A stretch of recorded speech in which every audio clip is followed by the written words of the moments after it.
Science delta की नजर आप भी मानते हैं कि किसी कौवे से टिकी होती है, जो वक्र दृष्टि से हर शय का आकलन करता है। शोध से लेकर मौत तक की 1.5 फुटा से 6 फुटा जगह मजाल नहीं कि व्यापारों से कुछ छूटा हो।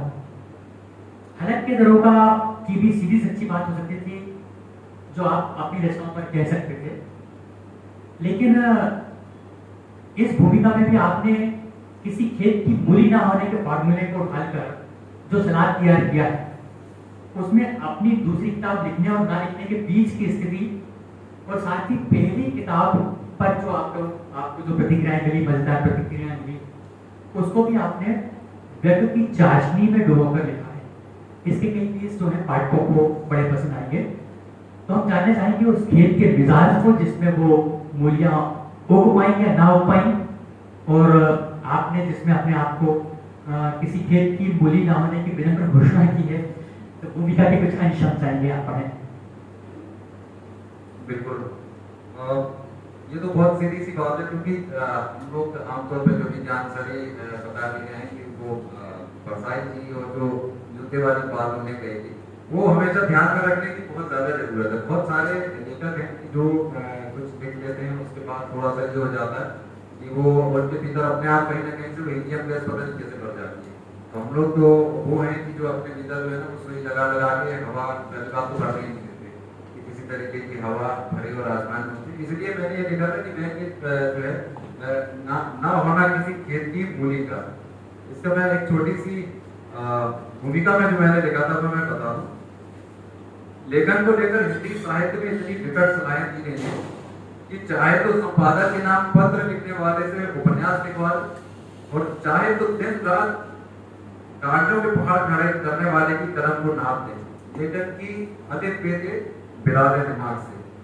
तो मेरी खुशकिस्मती कि मुझे पहले वाली सलाहें ज्यादा मिली। यही कारण है कि संगार, बनवार, जोहार, गुहार, आभार और अंगार जैसी विधाओं की चिट्ठियां भी कायदे से न लिख पाने वाला मेरे जैसा आदमी ढाक के 3 बार नाम से उपन्यास लिख दिया। जब पहली किताब आई तो मुझे बताया गया कि पहली किताब पहली संतान की तरह होती है, हालांकि दूसरी किताब किसकी तरह होती है इस बारे में किसी ने कुछ नहीं कहा। लेकिन आज मैं उन सभी मित्रों, पाठकों, आलोचकों और वरिष्ठों को बहुत बहुत ऋणी हूँ जिन्होंने मेरी पहली किताब को वाकई पहली किताब की तरह दुलारा, पुचकारा और बड़ा किया, जिन्होंने एक बार नहीं 3-3 बार मेरी किताब को पढ़ा और उत्साह से इतने भर गए कि एक लेखक से कोई राब्ता न होने पर भी किताब की कई प्रतियां खरीदकर अपने मित्रों को बांट डाली। तो इस किताब के जब ये पहली किताब आई थी, उससे दूसरी किताब जब लिखने की प्रक्रिया थी, तो इसमें मैंने लिखा कि बहुत सारे लोगों ने सलाह दी, जिन्होंने नहीं पढ़ी पहली किताब उन्होंने भी कहा कि भाई अगली किताब कब आएगी।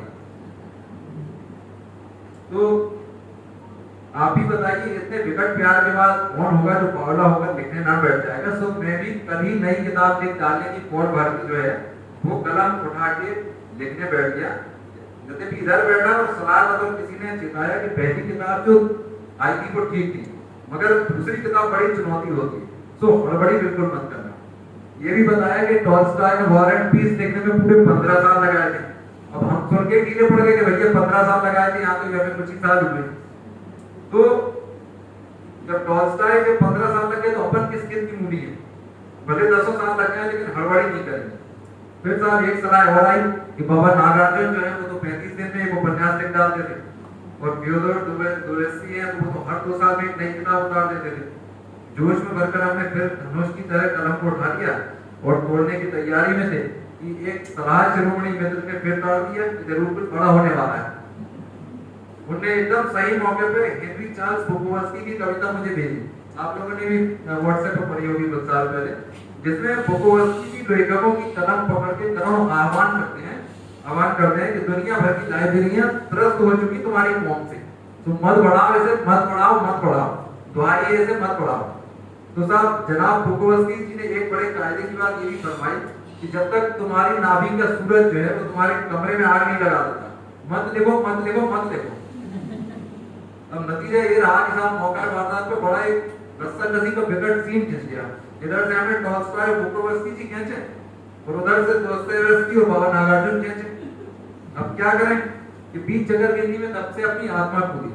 और फिर भीतर से एक मोटिवेशनल आवाज आई कि देखो मले बाबू देखो, बड़े बड़ों की नाभि का सूरज वैसी वाली आग नहीं लगा पाया तो तुम किसके इतनी मुनी हो? यो तुम अपने कमरे में आग लगा भी लोगे तो इससे फर्क क्या पड़ जाएगा? फिर ये बताओ, तुम रोज साहित्य के आकाश में आग नहीं लगाओगे तो तुम्हारी नाभि के तने और भीतर टिकने की जो मुसलसल मरोड़ अबूझ आग सी उठती है, उसे कैसे बुझाओगे?